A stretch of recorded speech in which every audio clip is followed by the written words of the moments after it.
अस्सलाम वालेकुम। आज का हमारा जो लेक्चर है उसमें हमने एक्सरसाइज 3.2 स्टार्ट करनी है। उससे पहले है टाइप्स ऑफ मैट्रिक्स। ये शॉर्ट क्वेश्चंस के लिए इनकी डिफाइंस आ सकती हैं और यही टाइप्स जो हैं आगे यूज़ होनी है एक्सरसाइज में, तो इनको पहले देख लें हम। ठीक है, तो पहले हमने पिछले लेक्चर के अंदर मैट्रिक्स की डिफ़ाइन पढ़ी थी, उसकी डिस्कवरी, उसका ऑर्डर और इक्वल मैट्रिक्स क्या होते हैं। तो अगर आपको वो नहीं पता मैट्रिक्स क्या है तो आप पहले जो है प्रीवियस लेक्चर एक दफ़ा देख लें। तो पहली इसकी टाइप्स होती है जी रो मैट्रिक्स। रो मैट्रिक्स क्या होगा?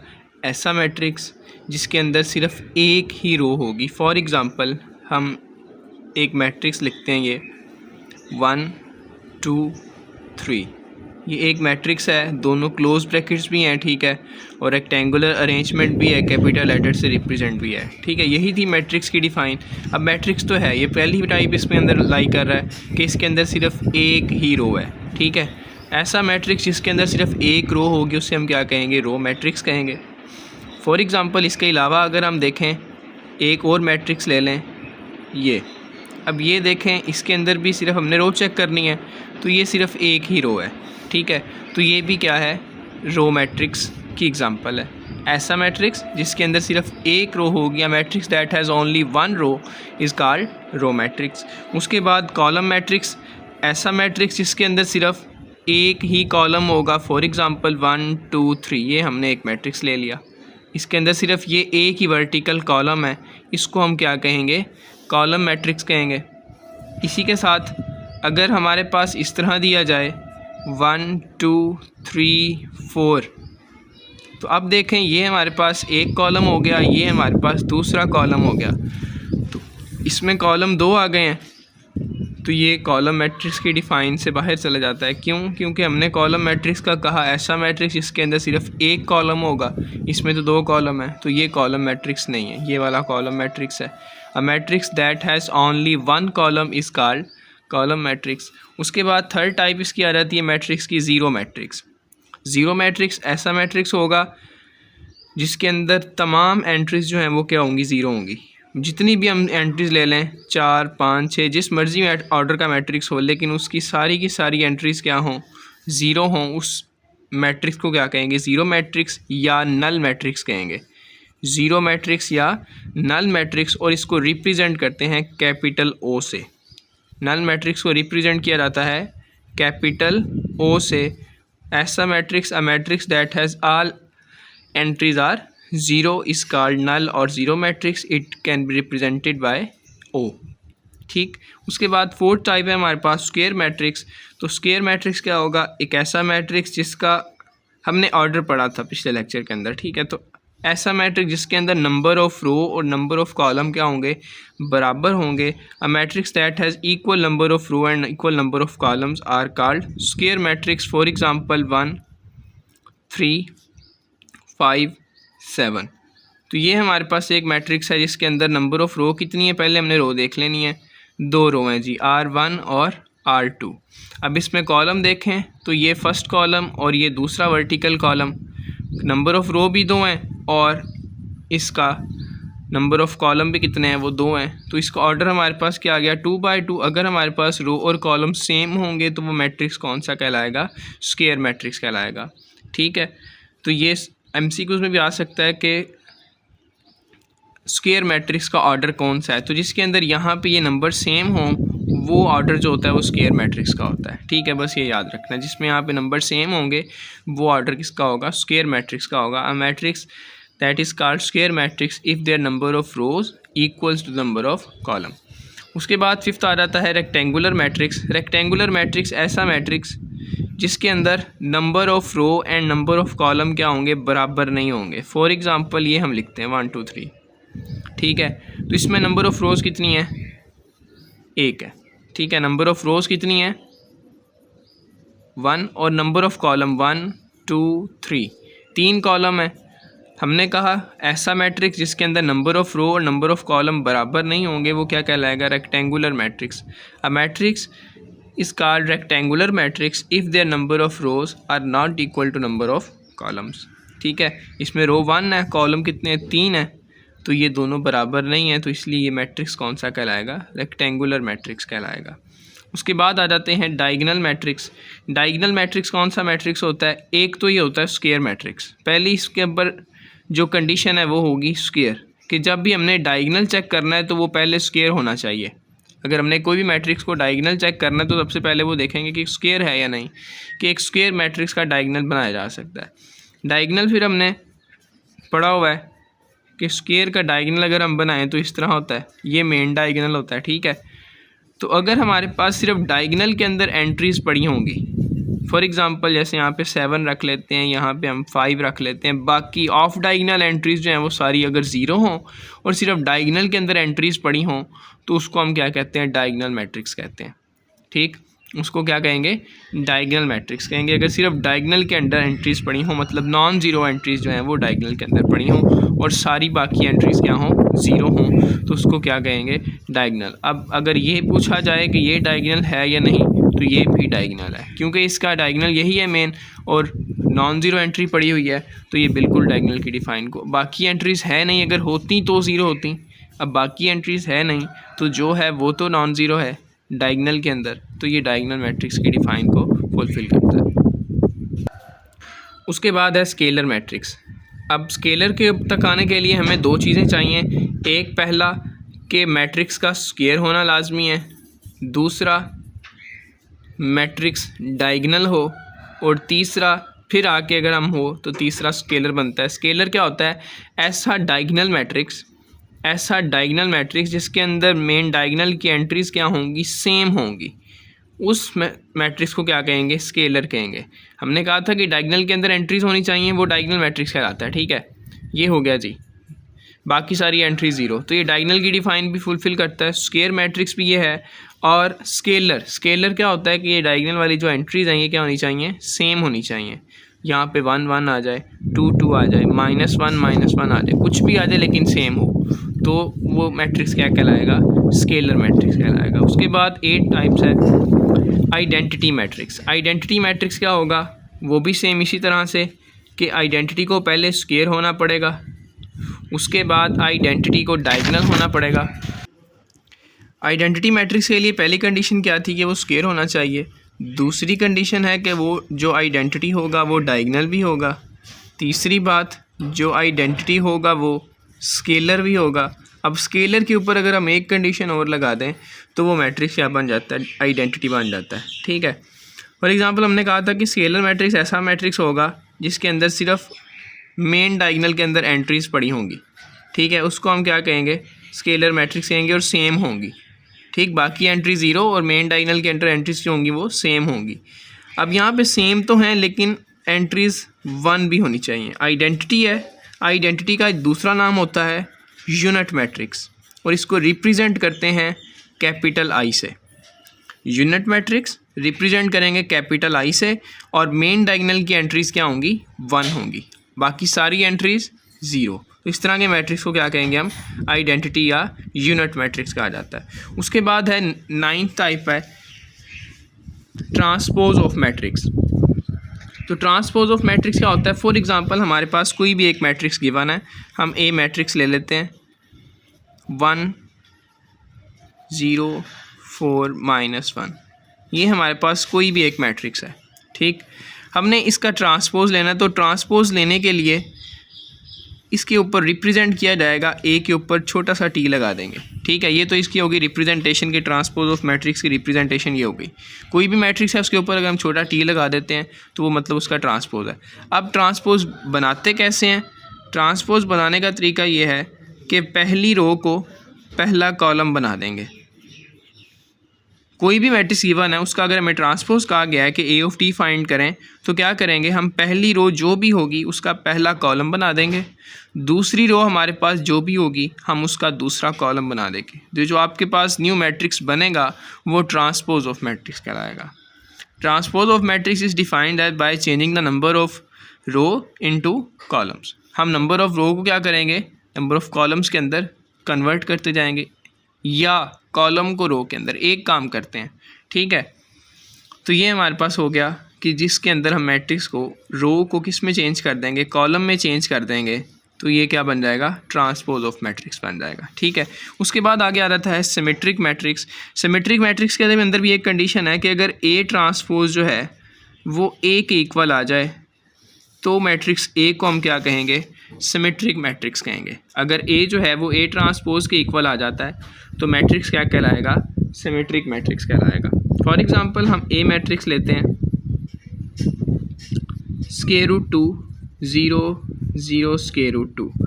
हमारे पास ये मैट्रिक्स गिवन है, हमने इसका ट्रांसपोज लेना है क्योंकि इस कंडीशन को चेक करना है, तो इसका ट्रांसपोज लेते हैं। ट्रांसपोज हमने कहा था कि पहली रो को क्या बना देना है, पहला कॉलम। तो यहाँ पे पहली रो क्या है, स्क्वायर रूट 2 0, इसको पहला कॉलम बना देंगे। यहाँ पे दूसरी रो क्या है, स्क्वायर 0 स्क्वायर रूट 2, इसको दूसरा कॉलम बना देंगे। अब देखें जो ए ट्रांसपोज है और ए हमारे पास दोनों, क्या दोनों ही मैट्रिक्स सेम है, बिल्कुल सेम है। पहली रो बिल्कुल सेम है और दूसरी रो भी सेम है, तो इसका मतलब ए जो है वो ए के ट्रांसपोज के इक्वल है। तो ये ए मैट्रिक्स क्या कहलाएगा, सिमेट्रिक मैट्रिक्स कहलाएगा। ठीक है, उसके बाद आ जाता है skew symmetric matrix. Skew symmetric matrix के अंदर भी कंडीशन है कि अगर हमारे पास नेगेटिव ए जो है वो ए के ट्रांसपोज के इक्वल हो तो मैट्रिक्स ए क्या कहलाएगा, सिमेट्रिक मैट्रिक्स कहलाएगा, स्क्यू सिमेट्रिक सॉरी। तो फॉर एग्जांपल हम ए मैट्रिक्स यहाँ पे ले लेते हैं,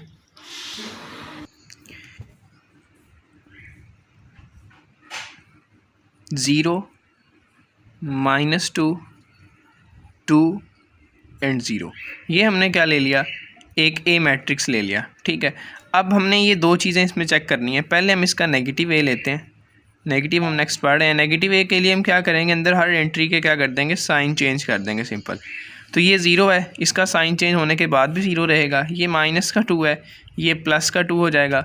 ये प्लस का 2 है, ये माइनस का 2 हो जाएगा। और ये 0 है नेक्स्ट आगे फोर्थ एंट्री, तो ये 0 ही रहेगी। तो ये हमारे पास ए था, हमने इसका क्या बना लिया, नेगेटिव ए। अब इस ए का क्या लेना है, ट्रांसपोज लेना है।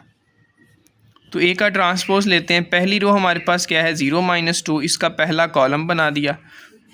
दूसरी रो हमारे पास है 2 0, इसका दूसरा कॉलम बना दिया। तो चेक करें, माइनस ए जो है वो ए ट्रांसपोज के इक्वल है, बिल्कुल है। तो ए मैट्रिक्स क्या कहलाएगा, स्क्यू सिमेट्रिक मैट्रिक्स कहलाएगा। नेक्स्ट हमारे पास लास्ट है नेगेटिव मैट्रिक्स। नेगेटिव मैट्रिक्स के अंदर हम क्या करेंगे, एक मैट्रिक्स हम ले लेते हैं ए 0 -2 3 -5। ये हमने एक मैट्रिक्स ए ले लिया। इसका नेगेटिव हम कैसे बनाएंगे, इसको रिप्रेजेंट करेंगे नेगेटिव ए से, और फिर इन सब के हमने एंट्रीज़ के क्या कर देना है, साइन चेंज कर देना। ये 0 एज इट इज़, ये प्लस का 2 हो जाएगा, यहाँ पे ये माइनस का 3 और ये प्लस का क्या हो जाएगा, 5 हो जाएगा। ठीक है, हमने हर एंट्री के क्या कर देने हैं, साइन। अगर प्लस में है तो माइनस का कर देंगे, और अगर माइनस में है तो उसको प्लस का कर देंगे। ठीक है, तो ये हमारे पास क्या बन जाएगा, नेगेटिव मैट्रिक्स। आगे अब चलते हैं एक्सरसाइज 3.2 पे। एक्सरसाइज 3.2 क्वेश्चन नंबर 1 है हमारे पास कि आइडेंटिफाई करना है यूनिट मैट्रिक्स को, रो को, कॉलम या नल मैट्रिक्स को। ठीक है, अब हमारे पास पहला पार्ट दिया गया है, इसमें चेक करें कि ए जो है ये कौन सी डिफाइन को फुलफिल कर रहा है। यूनिट मैट्रिक्स हमने कहा था कि 1 1 होना चाहिए, वो नहीं है। रो मैट्रिक्स इसमें सिर्फ एक ही रो है, बिल्कुल। तो ये हमारे पास पहला क्या हो गया, रो मैट्रिक्स हो गया। ठीक, उसके बाद नेक्स्ट हमारे पास बी दिया गया है, ये चेक करना है इसमें एक ही एंट्री है और 0 है। ये रो भी है, एक ही रो है इसके अंदर। ठीक है, तो ये रो मैट्रिक्स भी है, एक ही कॉलम है, इसमें एक ही कॉलम है, तो ये कॉलम मैट्रिक्स भी है हमारे पास, और एक ही जो एंट्री है वो भी 0 है, तो ये नल मैट्रिक्स भी है। ठीक, उसके बाद यहाँ पे आ जाएं तो ये इसके अंदर 2 एंट्रीज़ और 2 स्क्वायर तो बनता है, लेकिन इसके अंदर डायगोनल जो है वो हमने चेक करना है। यूनिट चेक करना था तो ये आइडेंटिटी मैट्रिक्स या यूनिट मैट्रिक्स आएगा। ठीक है, क्योंकि इसमें एंट्रीज़ क्या है, 1 है। उसके बाद यहाँ पे देखें तो ये नल मैट्रिक्स है, इसमें सारी एंट्री 0 हैं, इसमें एक ही कॉलम है, तो ये क्या बन जाएगा, कॉलम मैट्रिक्स बन जाएगा। और यहाँ पे भी एक ही कॉलम है, तो ये भी क्या बन जाएगा, कॉलम मैट्रिक्स बन जाएगा।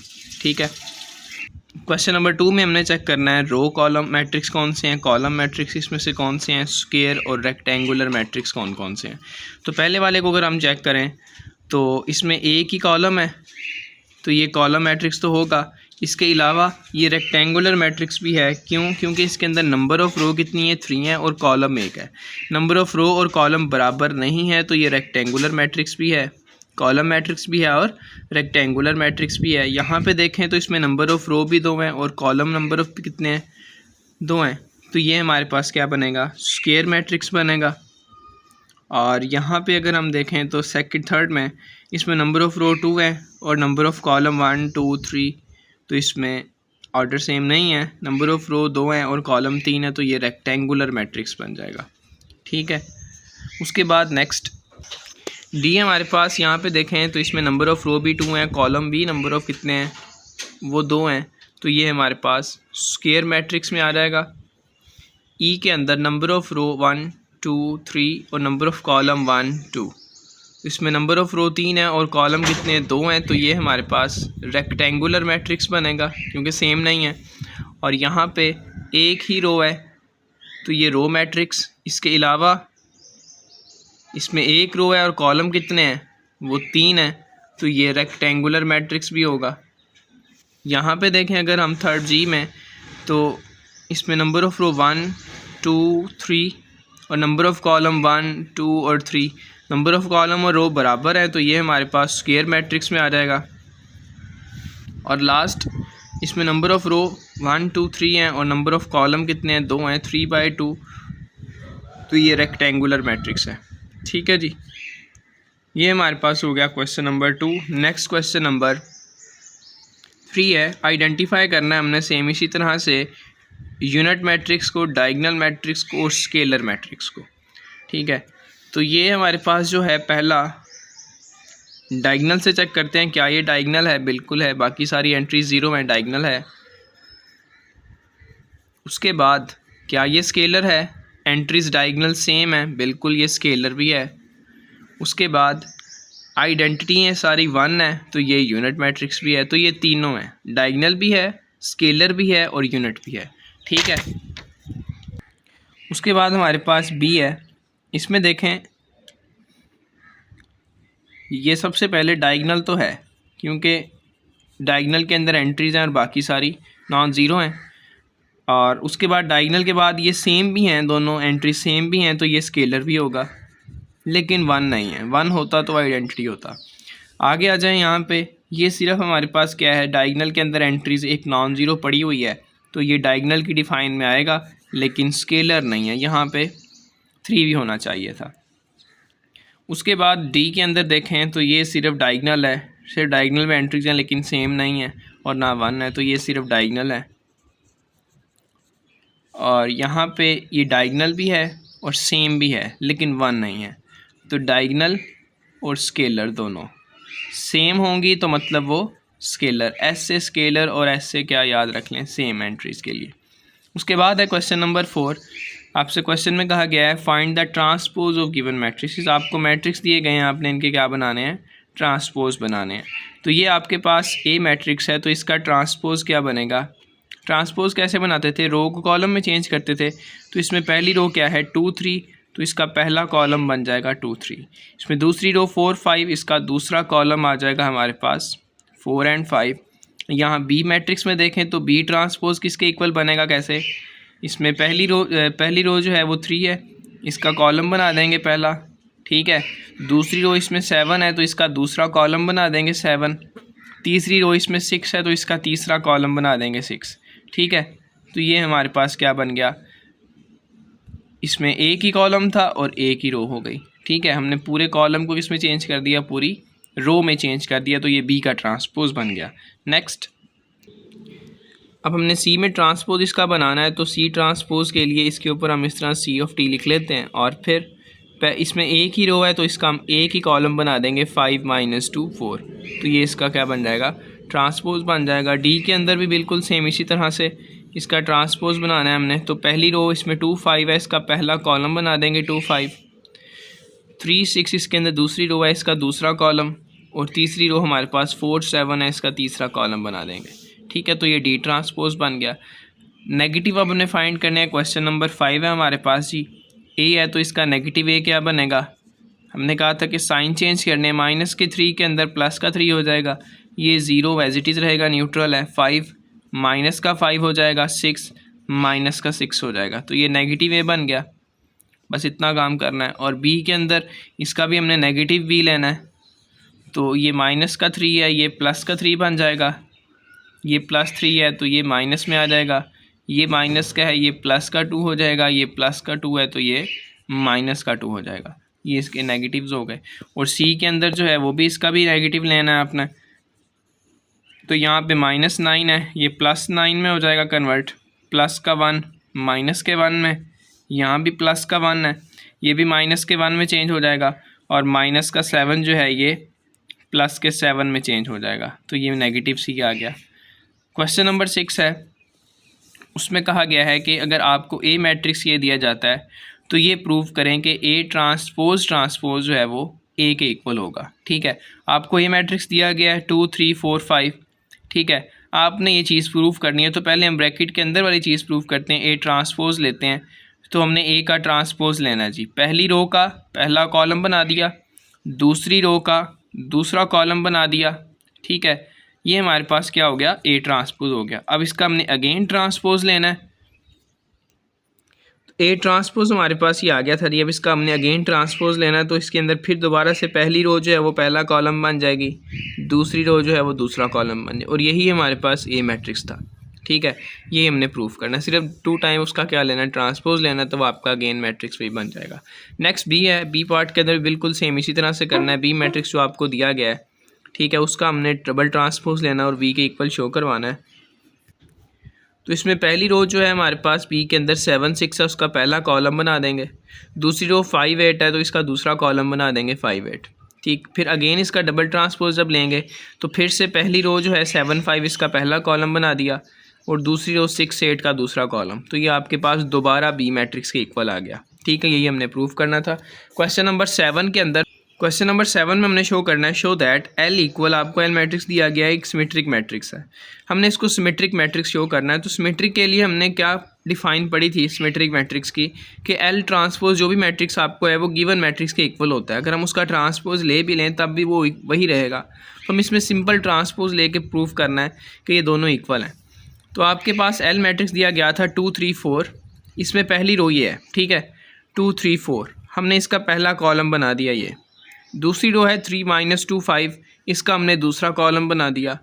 तीसरी रो है 4 5 0, हमने इसका तीसरा कॉलम बना दिया, और ये दोनों इक्वल हैं। ट्रांसपोज बनने के बाद भी देखें, इसके अंदर पहली रो 2 3 4 है, यहाँ पे पहली रो 2 3 4 है, दूसरी रो 3 -2 5 है, दूसरी रो -3 -2 5 है, और ये 4 5 0, ये दोनों सेम है। तो हम यहाँ पे कह देंगे कि L जो है वो क्या है, सिमेट्रिक मैट्रिक्स है। ये थी जी एक्सरसाइज 3.2, जिसके अंदर हमने तमाम क्वेश्चंस को देखा। नेक्स्ट लेक्चर के अंदर इंशाल्लाह 3.3 स्टार्ट करेंगे। तब तक के लिए अल्लाह हाफिज़, जज़ाकल्लाह।